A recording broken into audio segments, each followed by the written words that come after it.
Alright guys, so the battery just went kaput on me, so I had to change batteries, and now we're back again. I think the last thing I was talking about was the little staccato thing. Bum, bum, bum, bum, bum, bum, bum, bum. And I mentioned that you need to make sure that you listen to the melody of the song first, and then go back and try to figure it out. Bum, bum, bum, bum, bum, bum, bum, bum, bum, bum. And we muted those two strings there so that they wouldn't ring out. Hear that? Bum, bum, bum, bum, bum, bum, bum, bum, bum, bum. And then we're going to come back down and hit.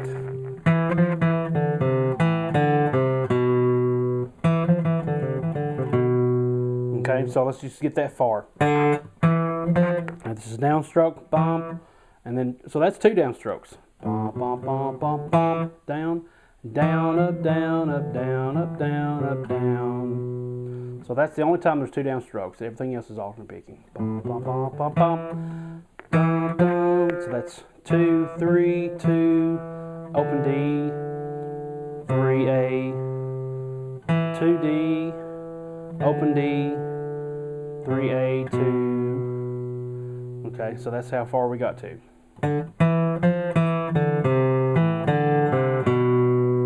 And then the last two notes is that. So this is kind of a little bit different. This is, you'll feel it's a little bit different in there.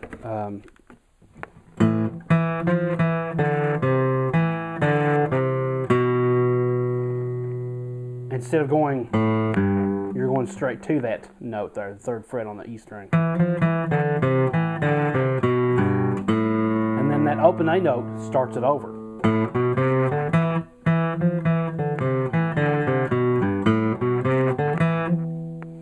And then so, you can do that, or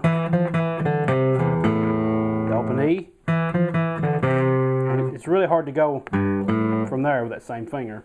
That's ideally what you want, but it's kind of hard to do that, so I just walk it down. Or, usually the first time I do that, the second time around, I do this.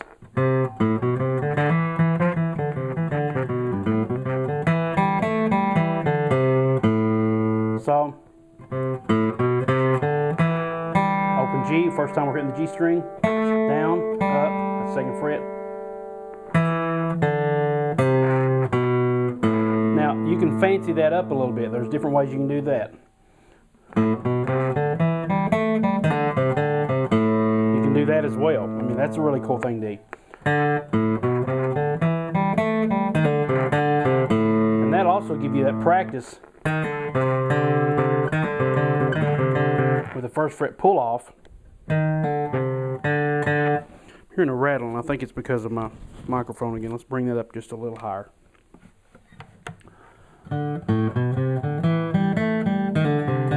So that's like we practiced in Lonesome Fiddle Blues, but now it's happening with the key of A minor. 1st fret's going to be on the D string this time instead of the G string, and then our ringing finger is going to be on that C note there. Okay. 3rd fret D string or A string.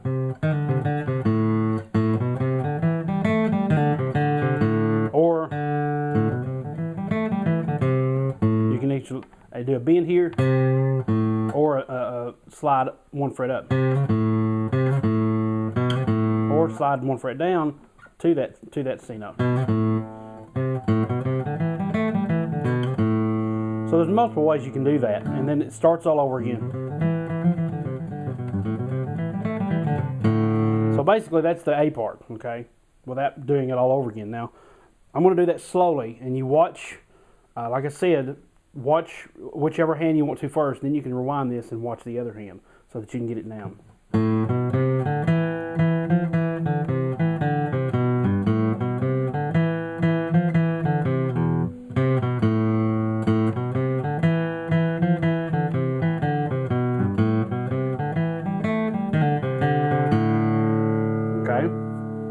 Like I said, the other multiple ways you could do that. Now you can rewind it and watch the other hand, especially picking hand. Right hand is very key in getting better at bluegrass. So the second part, let's see.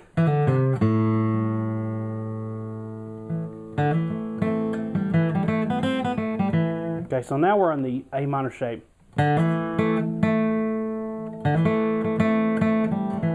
you want to hold that whole chord, because I don't know if you heard it, but I accidentally hit the B string. And you can actually add that to it. It sounds really good. Now notice what I'm doing though. I'm not going using the two fingers of the A minor. I'm using my middle finger as the main one to jump around with. So if I'm holding it down, yes, I'll leave that the ring finger there.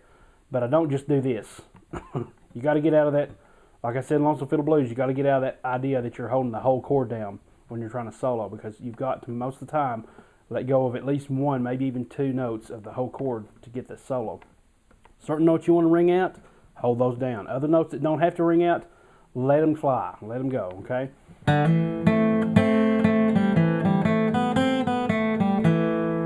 So now I'm back, when I get that last note, I'm back to the A minor shape. Now, that's a hammer on. Now really the song actually starts off like,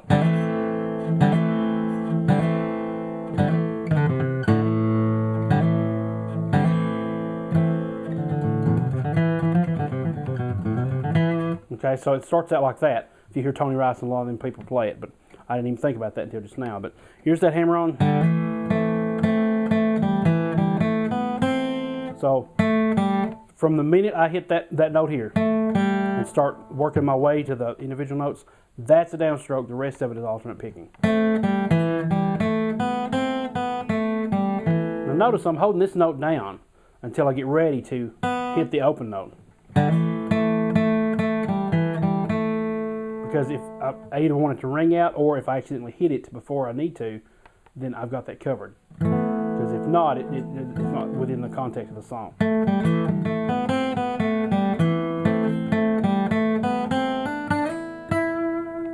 And that brings us to the E.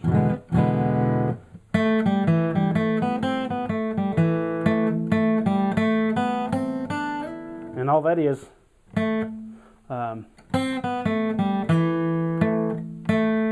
so bum bum bum bum. Once again, hitting with that middle finger when I raise off. Bum bum bum bum bum bum bum bum bum bum bum bum bum bum bum bum bum bum. And that's just a hammer on, then into a slide.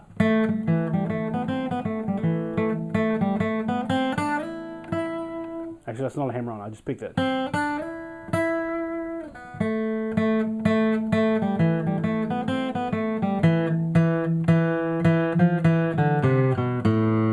Okay, so we're hitting that downstroke.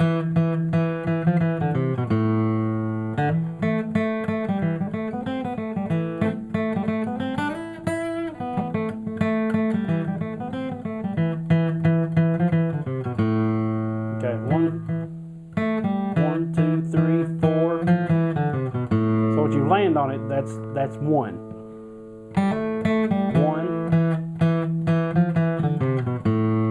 Okay, so that's the B part. Now the C part is, okay, so before I get to that, the timing of that is kind of, you got to be clear with the band on where you're going to do that, because sometimes you could wait a beat or two. Like say, it's after that phrase.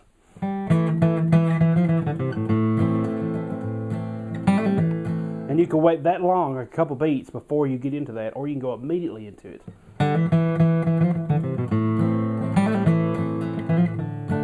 Okay, so you kind of got, if you're playing by yourself, then just try to keep it even every time you do it. But if you're playing with a band, find out where they want to switch to that, okay? Because it seems like it's different. There may be a standard to that. I don't know. I haven't listened to it in a long time. But generally, I find that it's really easy to get confused there when to come in. So the B part, the C part, C. I'm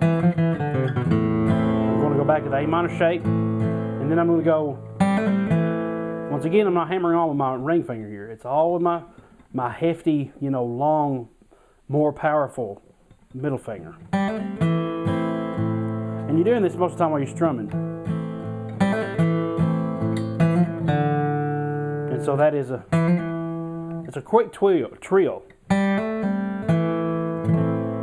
that's a trill, 2nd fret on the G string, which is part of that A minor chord.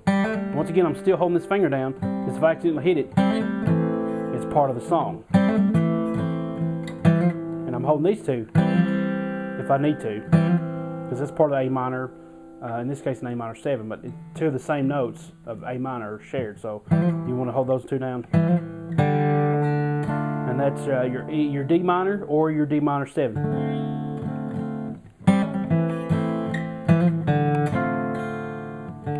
Whichever you want to do.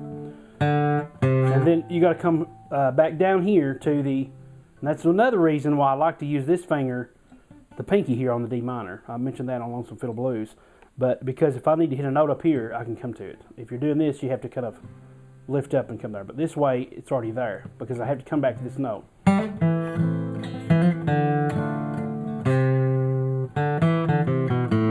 So that's down stroke, begin alternate picking there.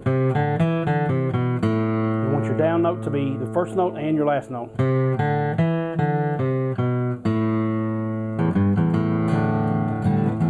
And then usually you do a little pickup lick or something there. And then you go straight into that again. The C part is played twice there usually.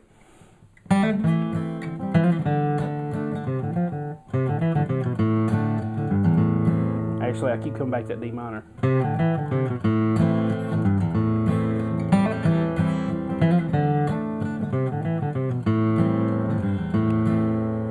That's basically the C part and the D part. So it's a quick, or it's a longer.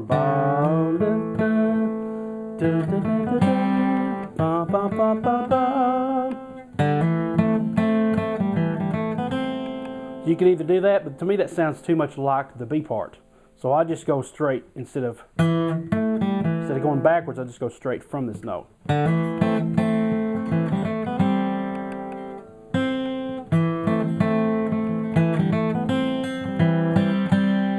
Okay, so that gives you the C is the same note that's shared in the A minor and the C chord. So I usually keep that fretted.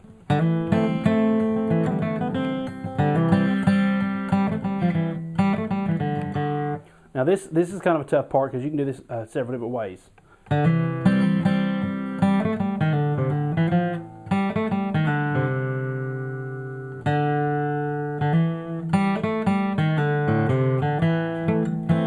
Usually it's hard to kind of find a way to work back into it, so you just sit here and noodle around until you do.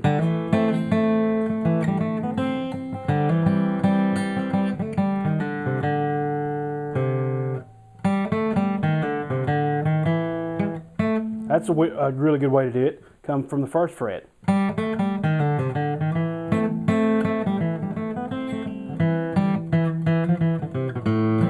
Okay, so that happens once, and then you go back into the C part. But let's go over that again.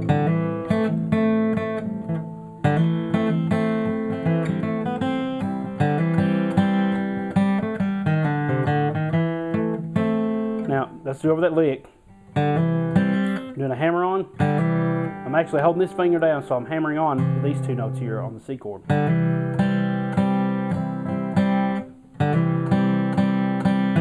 you can actually come back to that D. If you do, that's a downstroke and then up and then an alternate pick. And then that first finger, usually when it hits that open G, that first finger's coming up so that you can put that first fret pull off on the first fret of the D string.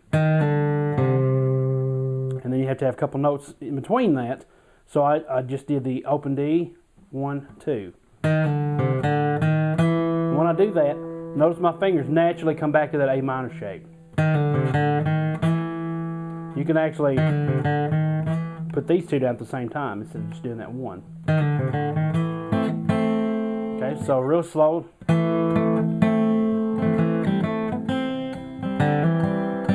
Actually, I don't hammer on both of those. You can, but usually I'm right here already on the C chord ready to change, so I just only have to do that hammer on.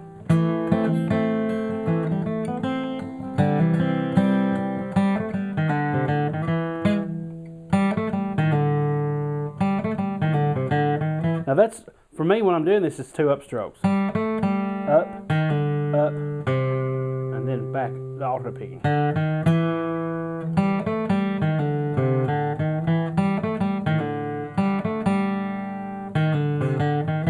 Because what happens is it gets me back in line to play a downstroke where I need to, right here, when I get to this note. Up, up, down, up, down. That gets me back in sync. And you only learn this stuff by playing. Okay, by playing with others, by playing fiddle tunes like this. It teaches you where to allow your pick to land so that you can be ready for the next shot. And I say this again and again. Tony Rice said this in his Tony Rice Masterclass DVD. He referenced somebody else. I don't remember who it was, but he said it's kind of like when you're playing billiards. You're setting yourself up for the next shot. You're hitting this shot, this ball, in a certain way so that you can set the cue ball up for the next shot. And that's really the best analogy I've ever heard when it comes to playing bluegrass guitar, because that's what you're doing all the time. You're picking is all the time finding different ways to set yourself up for the most effective stroke on the next stroke. So it's a constant process of refining that.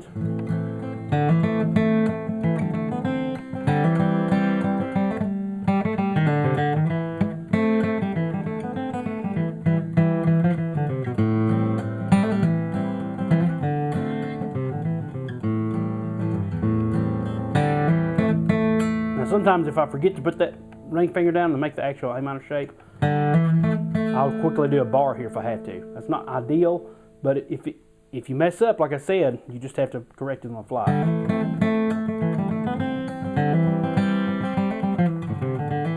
And like I did, I messed up there, you just keep going.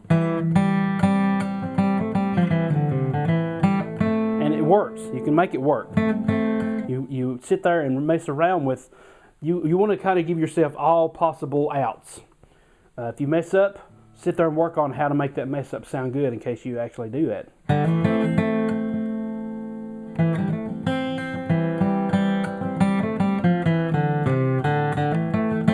Okay, so if it didn't work the first time, do it that way the next time, or figure out a way to make it work.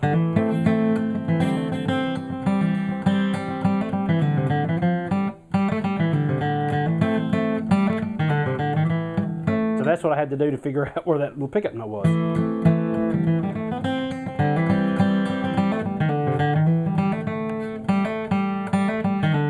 You can either do a pick or a hammer on. You can do a hammer on there.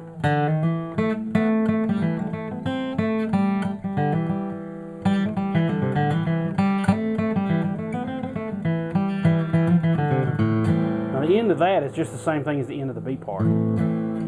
Okay, so the other thing that you can look up is Tony Rice actually does this on, I think it may have been his Intimate Lesson with Tony Rice video. I'm not sure. And I've not really practiced it any higher. It's kind of tough for me. I haven't really practiced it up here.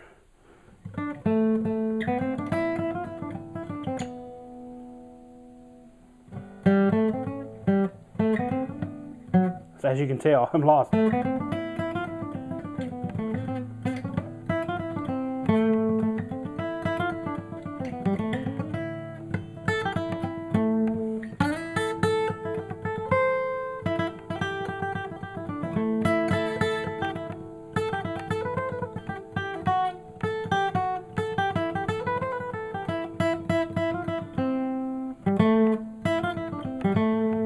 So you can mess around. What I'm thinking here is that the A minor here, pentatonic, and with just a little bit of the minor scale right here when you need it on the 5th to the 4th fret, or you can actually bar this and do that, or slide up. And so, and then the last and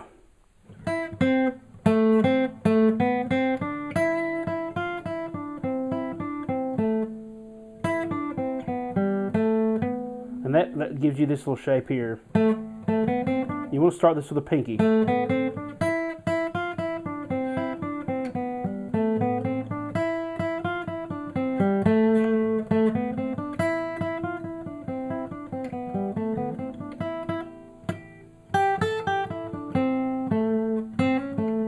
Okay, so in a nutshell, that's what that is. I'm thinking of,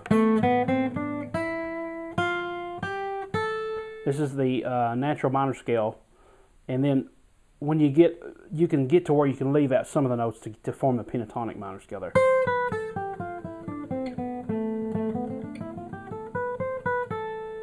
Okay, so you have 8, 7, 5, 8, 6, 5, 7, 5, 4, and then these two notes here, 7, 5.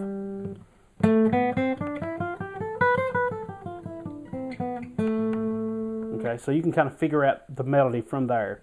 And then Tony Rice does this a lot.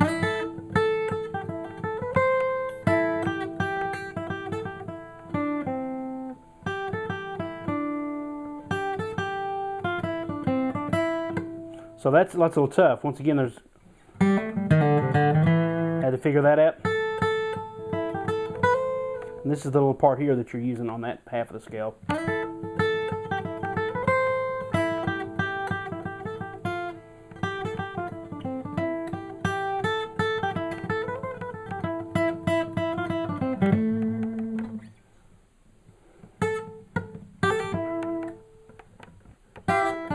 And he kind of does that. There's a little bend there.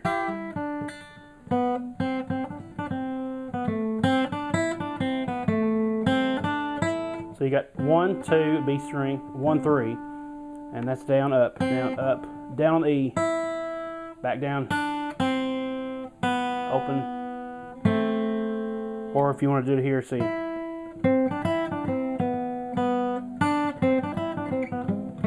And that's a cool thing you can do there is on the open string transition.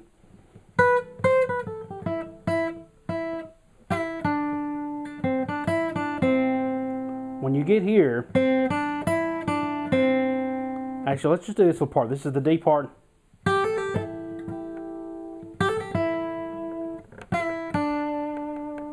Okay, so we'll hammer on 3 to 5.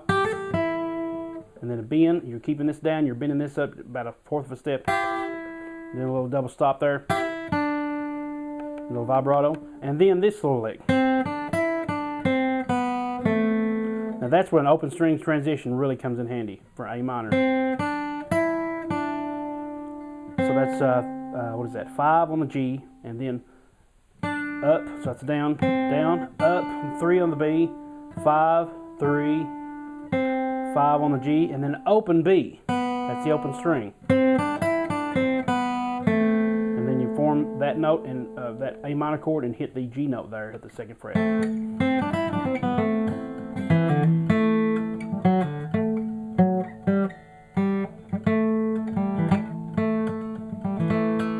So instead of, you can hit it up here, or, which is kind of hard to do.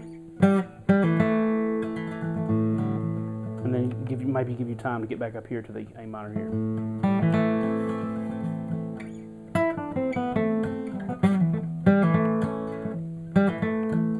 And that's the tough part. If you bar that, you might hit that A major chord, so you got to watch out for that. All right, guys, this is almost a 40-minute video. It may be a 40-minute video, I don't know. I may go ahead and splice this in 2 where it actually ended. So if so, we'll find out how that goes. Right now I'm getting a phone call. So thanks so much for watching. Check out the Martin Monroe strings. And check out the blue chip pick. Martin Monroe strings, blue chip pick. The one I'm using right now is a TP50. So check both of those out. I recommend both of those. Once again, I've already went over in detail what I think about the Martin Monroe strings. And so you can check those out. Thank you so much for watching. Please do check out and sign up for the, not newsletter, I may have been calling it a newsletter, but it's not a newsletter / content newsletter. It's a mailing list for updates, not for content like my totally free guitar newsletter. That one can be found at secretsofTexasBluesGuitar.com/newsletter. The mailing list for the course can be found at Bluegrass Guitar Essentials.com. Go check that out. Tell me what you think about the course, and stay tuned because there's big things happening on the course. Thanks so much for watching. Please share this video with your friends. Let me know some comments below on what you think, and I'll see you on the next video. Thanks so much, and God bless.